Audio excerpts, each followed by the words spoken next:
మీ కొడుకుని సమర్థించకండి. మీ భార్య చనిపోతే మీరు ఇంకో పెళ్లి చేసుకోలేదు. కానీ నా భర్త నేను బ్రతుకుండగానే దాన్ని కట్టుకున్నాడు. ఎందుకు? నా దగ్గర ఏం తక్కువైందని. సీత, ఆవేశపడకు. నేను చెప్పేది విను. తాగొద్దు.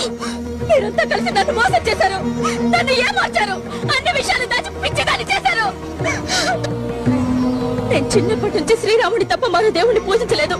మీరు మరో ఆడదానికి చూస్తారని ఊహించలేదు. ఇంతకాలం మీరు శ్రీరామచంద్రుడని, ఏకపత్ని వ్రతుడని మురిసిపోయాను. మీరు రాముడు కాదు, రాక్షసుడని ఇప్పుడు తెలిసింది. నా కోడలివైనా కూతురువైనా నువ్వే నమ్మా అనేవాళ్ళు. నేను నిజంగా మీ కూతుర్ని అనుకుంటే, నాకింత అన్యాయం జరుగుతుంటే నిజం ఎందుకు చెప్పలేదు? ఎందుకు ఇంత ద్రోహం చేశారు?